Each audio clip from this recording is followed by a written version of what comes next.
So, hallihallo und herzlich willkommen zum nächsten Abschnitt des Tutorials unserer Reise durch... Jawohl, genau, wir hatten hier zwischengeparkt, stehen jetzt kurz vor dem großen Angriff auf die Drifter. Wir kriegen ja von Aura wieder gesagt, wir sollen uns zu der Flotte begeben, in der Nähe dieser riesigen Dreadnought-Class, die mich immer so ein bisschen an Homeworld erinnert. So, jetzt bin ich tatsächlich nach der letzten Folge ins Bett gegangen. Dann gucken wir doch mal, was unsere Skills machen, bevor wir diesen Anfängerfehler wiederholen. Jawohl, genau richtig. Wir hätten jetzt noch 1 Stunde 8 Minuten warten können. Der letzte Skill ist am Laufen. Wir haben hier dann jedes Mal, wenn wir uns neu einloggen, und jedes Mal, wenn was passiert, kriegen wir hier so eine kleine Notification. Wir sehen, wir haben gelernt Escalation Control für unseren Afterburner, Mining Fregatte Level 2, Trajectory Analysis, Sharpshooter Level 3, Surgical Strike 2 und die dritte Stufe des Skills läuft jetzt.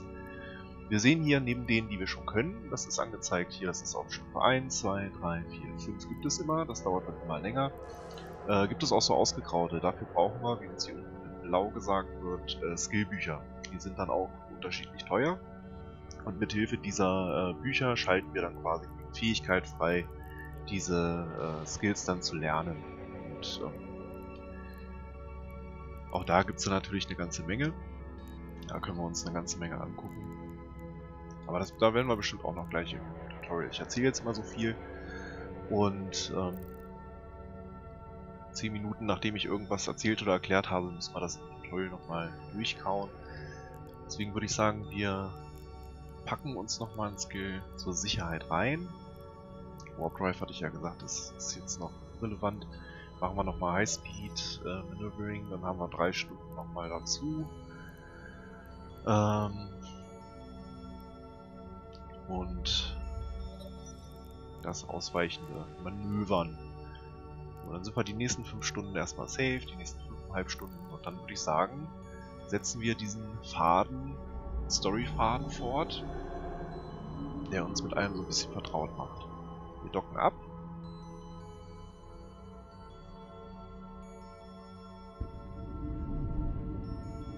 Da kommen wir raus und können ganz bequem jetzt hier sagen, Warp to Location. Drive active.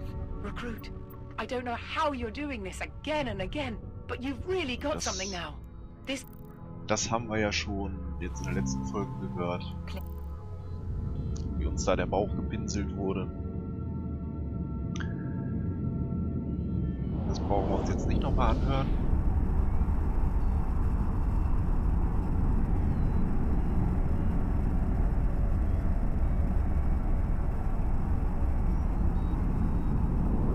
Wir kommen hier zum Beschleunigungstor wieder. Wissen wir mittlerweile. Schießen uns mit dem Tor zur Flotte.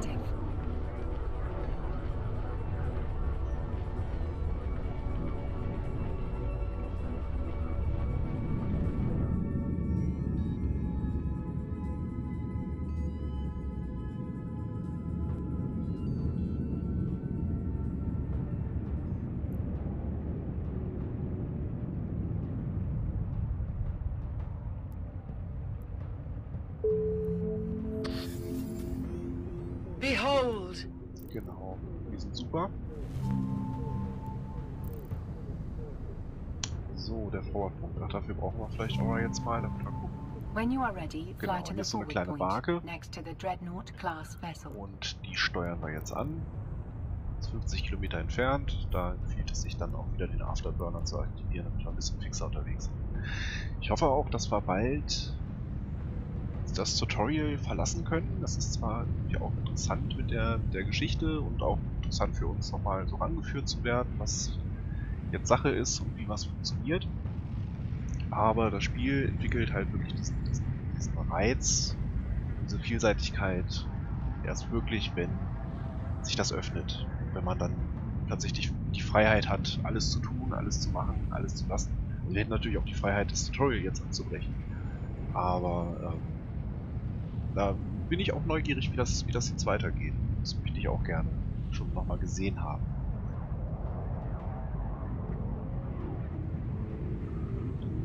Da sind wir hier gleich bei der Dreadnought-Klasse.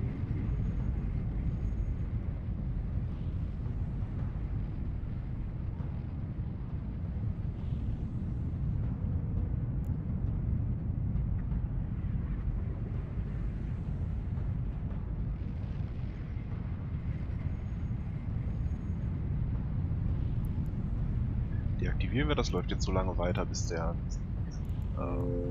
seinen Lauf einmal beendet hat. When you are ready to return to HQ, click on the location marker icon in the info panel.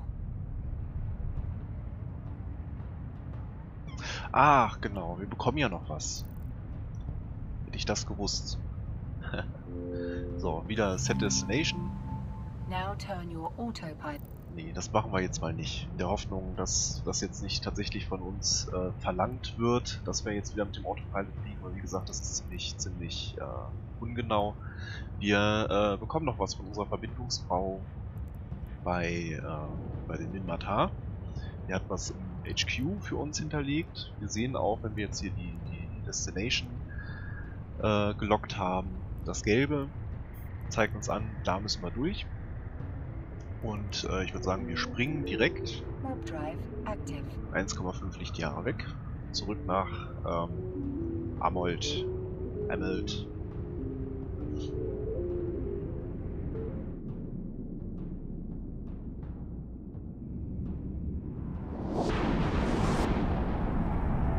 Da taucht das Sternentor gleich wieder vor uns auf.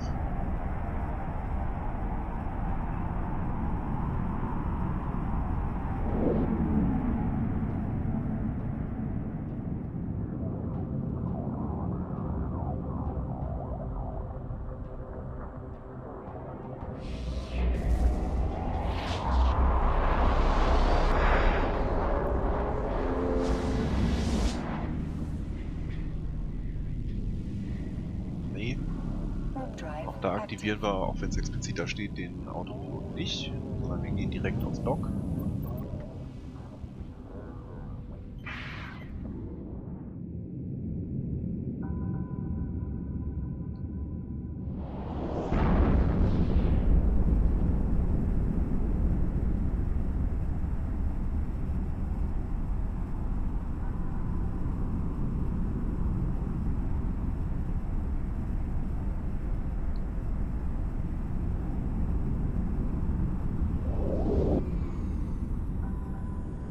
Dann sind wir zu Hause.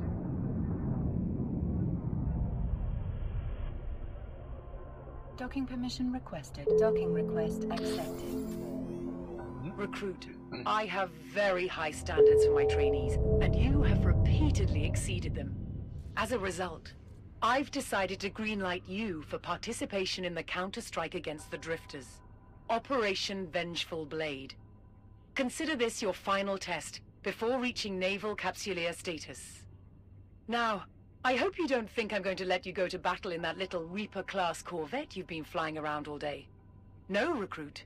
The Minmatar Republic always takes care of its warriors, especially those who've done so much to defend the tribes. I'm awarding you with a new ship to participate in my assault operation. I think you're going to really like the added striking power it brings. I'm also awarding you with some upgraded modules to fit to it. Now, the only thing left is to acquire the skills to efficiently pilot your new and improved warship. I don't have time to wait around, so let's speed things along with a skill injector. Normally these things would set you back a small fortune, but this one's on me. Aura will guide you through using the injector. Fit wisely, Recruit. We are heading up against an unpredictable foe. Captain, you have been awarded with a new frigate. This ship is a considerable upgrade from your corvette. Your new frigate gives you far more flexibility in how the vessel is outfitted. For your upcoming combat, I suggest using the afterburner and repair module you have already mastered. Additionally, you have been rewarded with some upgraded modules for your ship, including a few additional weapons. They must be very impressed with you since they have also awarded you a mini skill injector. These are usually only reserved for fully qualified capsuleers, but it is my assessment that you can handle a mini injector without major risk to your limbic system. Probably. Skill injectors are devices capable of transneural scanning and can lay synaptic patterns down in new combinations with skillbook data.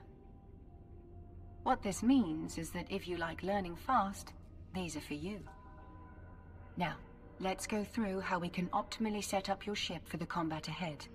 Professor Tannen has advised that you fit your ship with a stasis webifier, and you should not take that suggestion lightly, Captain. You should Genau. So, super, wir kriegen ein neues Schiff und neue Waffen. Dann schauen wir doch mal bei den Objects, was wir hier geschenkt bekommen. Eine Rifter. Ich glaube, die haben wir uns in der letzten Folge schon angeguckt, als wir so ein bisschen durch die Schiffe von der Flotte gegangen sind. Ein Skill Injector, da wird uns gleich gezeigt, wie wir den benutzen. Nochmal 2 Autocannons, ein Damage Control, das gucken wir uns alles gleich an. Open your inventory and select item hanger. There you will find... Captain, double-click on your new mini skill injector and confirm the injection. This will give you unallocated skill points that you can use to progress. Genau. So, den Mini-Skill Injector, den benutzen wir und bekommen dann 25.000 Skillpunkte geschenkt. Open your character sheet to use your unallocated skill points. I suggest you search for Frigate and drag your Empire's Frigate skill into the training queue. Das machen wir. Also, wo war, genau, Spaceship Command. Dann haben wir die Fregatte. Die haben wir, glaube ich, jetzt auch schon gelernt. Ziehen wir rein. Ah, das war die Mining-Fregatte. Nee. Können wir nicht.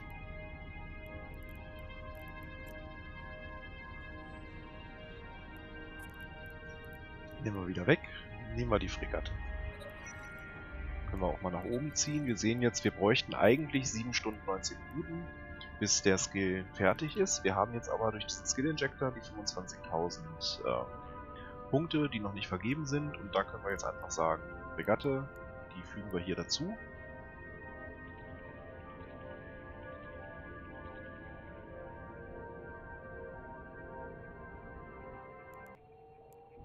Ach, wir können auch alles machen. Das möchte ich jetzt aber nicht. Dann nehmen wir die nämlich erstmal raus. Weil nicht, dass es nachher heißt, wir müssen gleich noch einen anderen Skill lernen.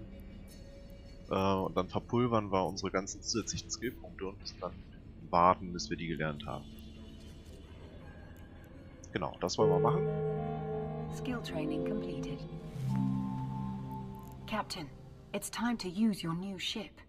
In your inventory, select your ship hangar. There you will see you are currently in your Corvette. Right-click your...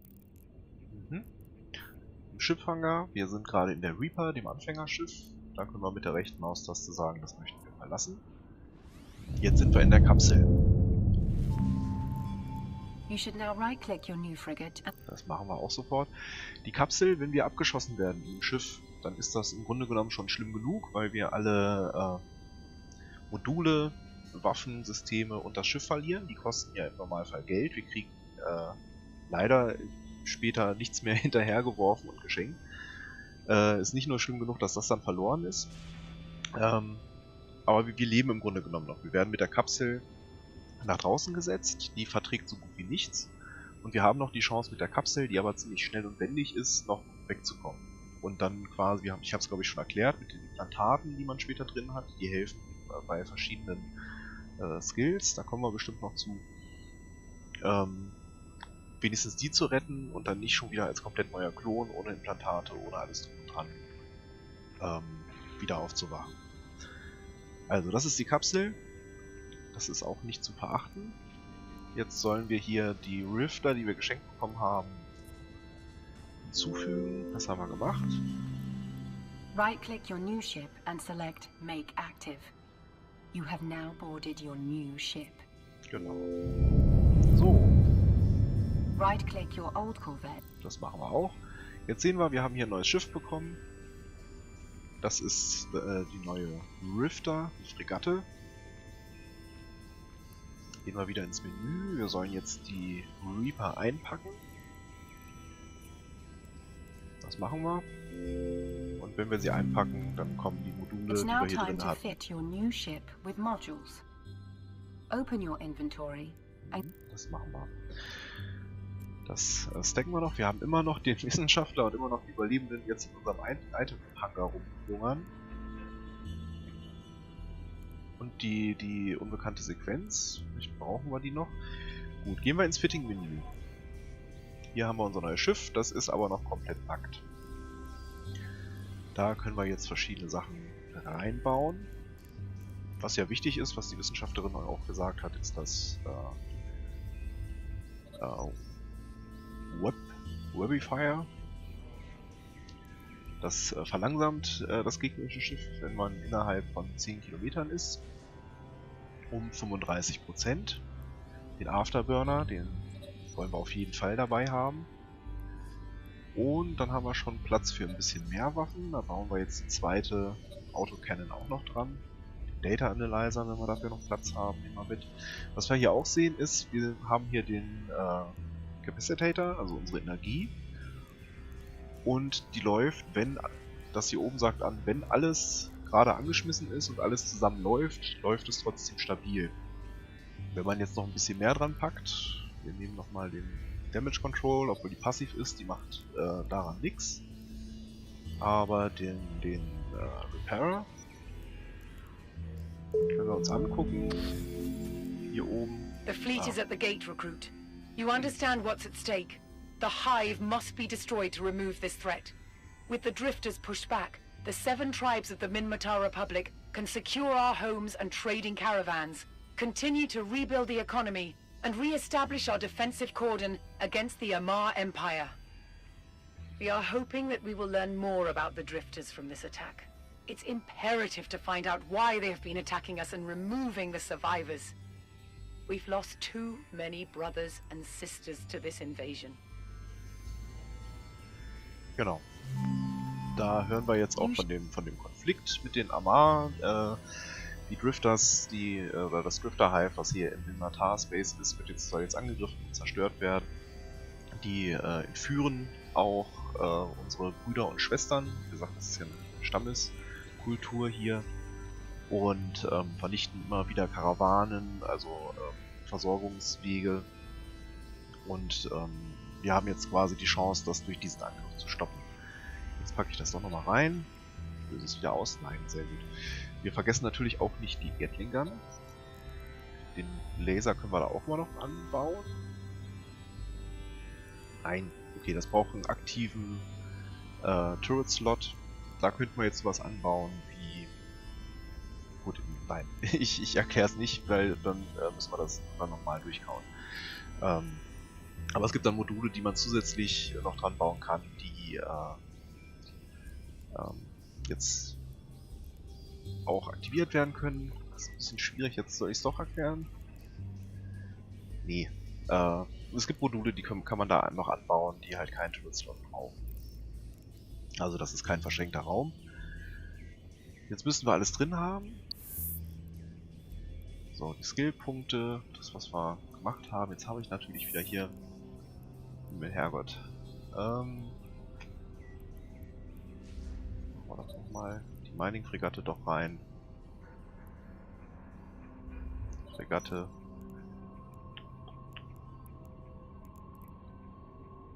Also ich muss mal gucken, vielleicht mache ich auch dieses Skille später dann quasi off-air, dass ihr mir hier nicht immer zugucken müsst, wie ich da meine Skills verteile. Es sei denn, euch interessiert das und ich soll da noch ein bisschen was zu erklären, dann mache ich das natürlich gerne auch.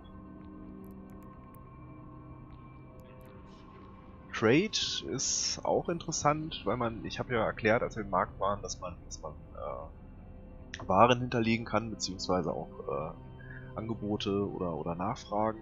Und die kann man nur begrenzt machen. Und durch diesen Skill kriegt man jetzt 4 zusätzliche Buy-Sell-Orders. Aber das wird auch später erst relevant für uns. Naja, wir sind ja erstmal 2 Tage beschäftigt, das wird reichen dann. Machen wir gleich weiter. Docken hier ab. Abgedockt sind wir. Wie gelernt. Da springen wir durch.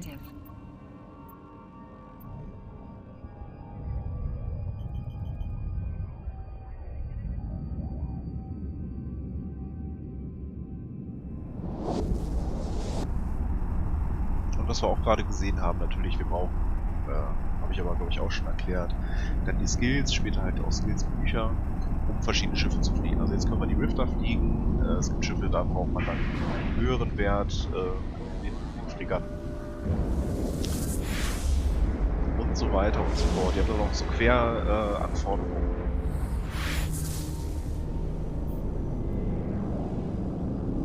Gut, also. Worauf ich jetzt nicht geachtet habe, wir müssen weiterspringen tatsächlich. Der Angriff findet nicht hier in diesem System statt, in dem wir die Flotte gesehen haben, sondern wir müssen noch 2 weitere Sprünge machen. Dann machen wir das auch gleich nach Ongar.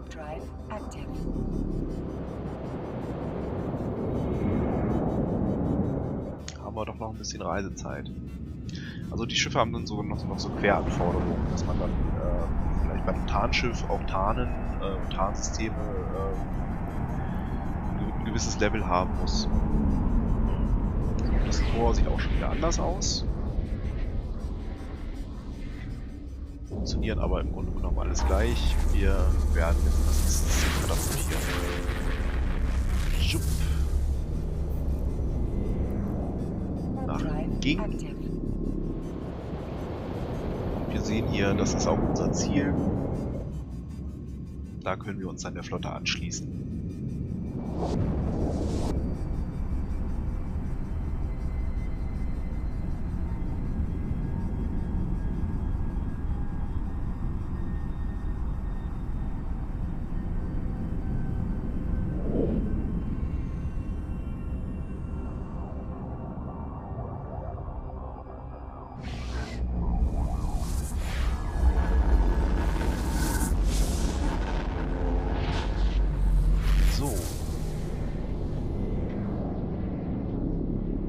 Sagen wir Warp to Location. Warp Drive active.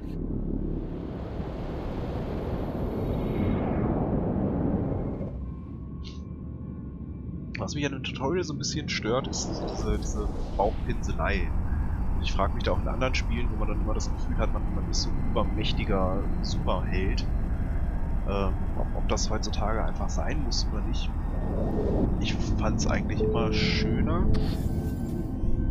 All right, recruit. This is the gate, the spatial rift that leads to the Drifter Hive.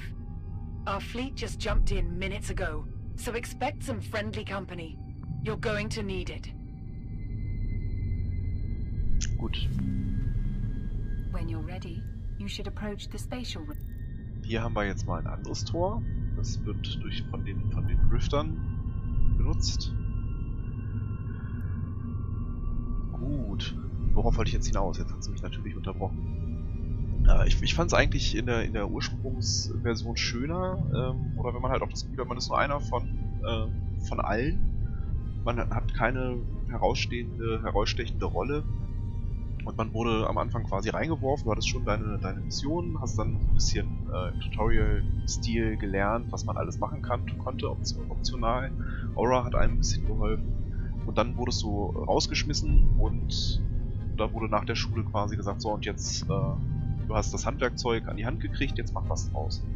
Ich finde diesen Story-Aspekt gar nicht schlecht, um auch so ein bisschen über die Verhältnisse zu hören und sich auch diese verschiedenen Fraktionen anzugucken.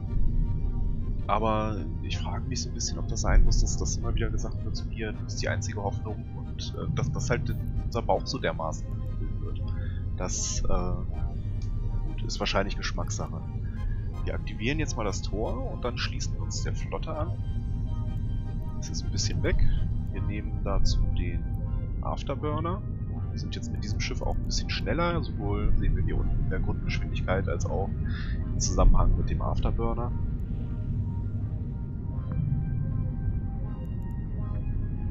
Genau, und der Damage Control zeigt uns an, sowohl Schild, Panzerung und Hülle bekommen Bonis, wenn wir dieses Modul equipped haben. Sieht man auch die verschiedenen Schadensarten, da kommen wir aber auch noch zu.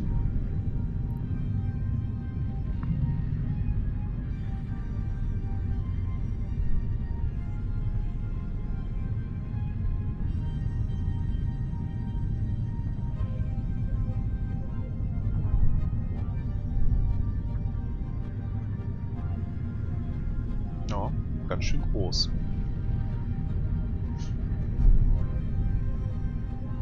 Drive active. So, dann sind wir hier durchgesprungen.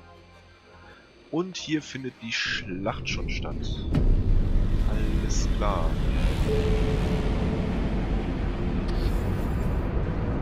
Welcome to the show, recruit. Attention, fleet. This is Fleet Commander Vidari. By order of the Tribal Council, I am assuming tactical command of this strike force.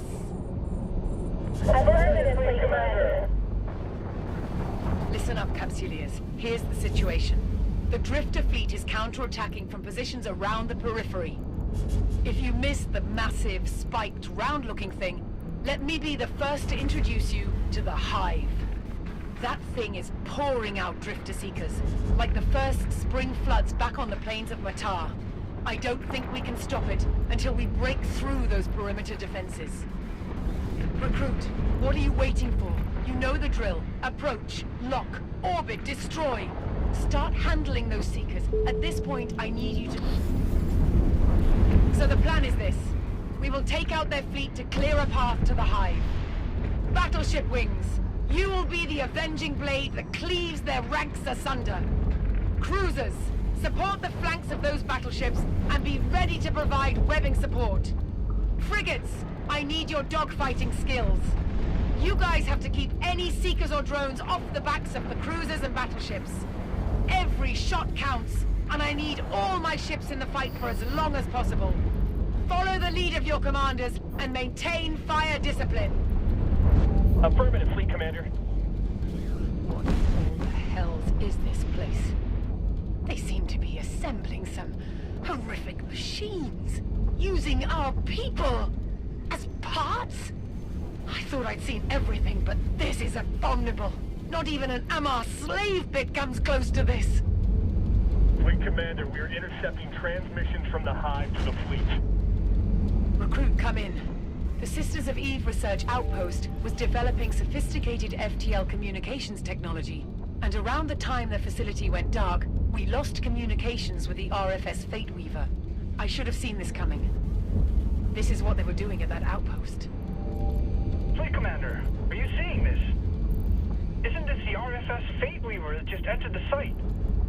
Isn't that the ship that went missing a few days ago? It looks pretty different, but that's definitely the Fate Weaver. I served in the same wing as that ship. Fleet Commander, the RFS Fate Weaver is on heading for the Drifter fleet. Might be the Drifters have taken it over and done something to it? How did they take over our ships, Commander Vidari? Recruit, I need you to intercept that capital ship as soon as possible, and I need you to slow it down. Gut, jetzt ist eine ganze Menge passiert. Ich musste handeln, weil ich angegriffen worden bin. Beziehungsweise, weil ich dachte, das wäre eine gute Idee. Ich wusste nicht, dass das jetzt gleich wieder den nächsten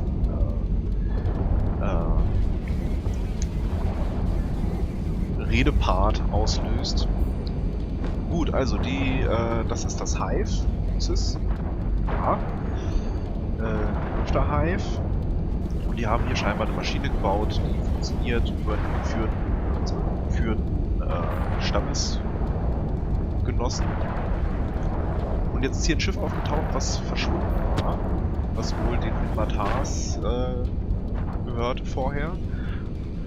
Und meine Aufgabe ist jetzt, dorthin zu kommen ist und es zu verlangsamen. Das Ganze mache ich, habe ich ja vorhin schon erzählt, mit diesem Webfire.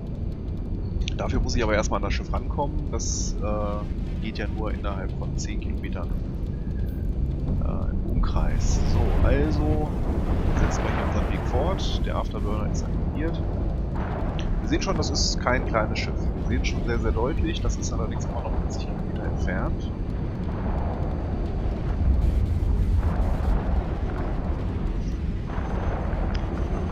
Während hier rund um uns die Schlacht und Enclave ist schon zerstört.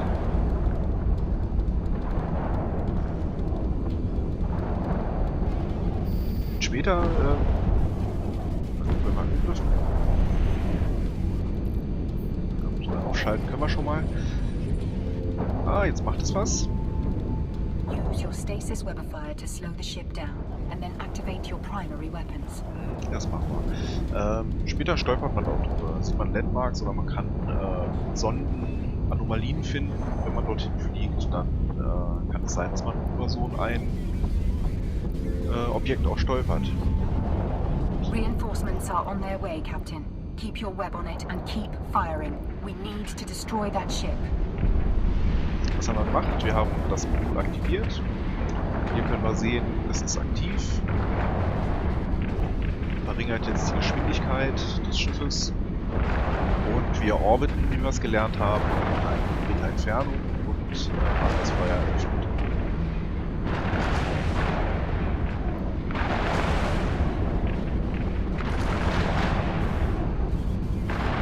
Hier sehen wir die Blase.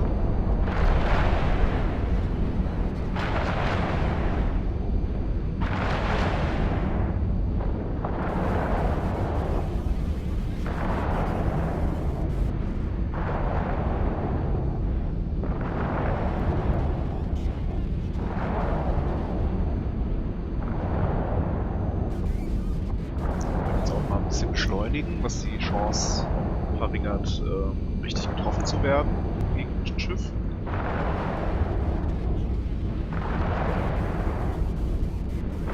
Das ist ja auch einer der Vorteile von diesen kleineren Schiffen den großen gegenüber. Wir sind nicht so gut aufzuschalten und auch nicht so gut zu treffen mit deren Waffen. Ja, jetzt kommen hier andere Schiffe dazu. Ich habe jetzt gerade nicht drauf geachtet.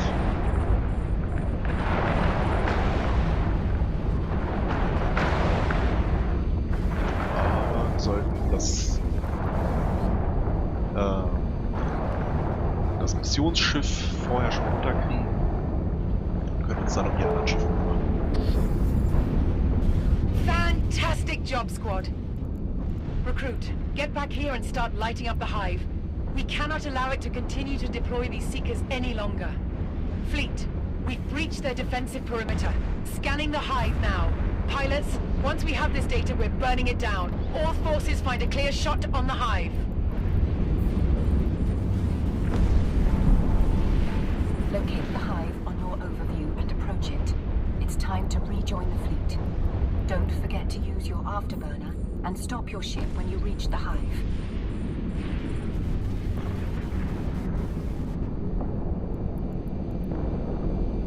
Stimmt, das wollen wir auch gleich machen.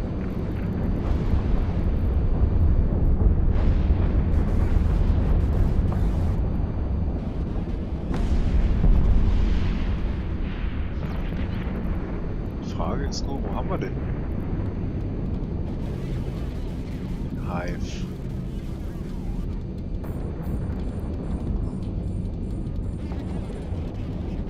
Der sollte ja eigentlich in unserem Overview auftauchen. Wurde gesagt, aber das ist alles, was wir jetzt hier in der Nähe haben.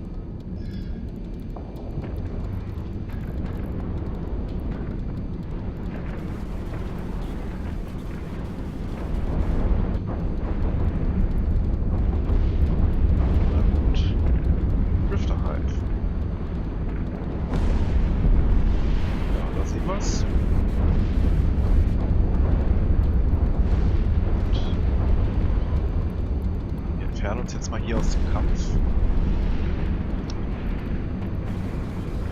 und schließen uns die Flotte wieder an.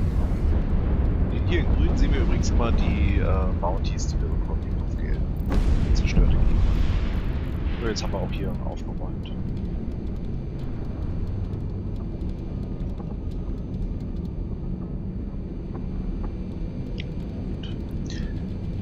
Bevor wir uns aber der Flotte wieder anschließen, mache ich hier mal einen kleinen Cliffhanger, auch wenn das immer grausam ist. Und würde sagen, wir sehen uns gleich in der nächsten Folge wieder. Ich hoffe, ihr habt Spaß gehabt und bis gleich.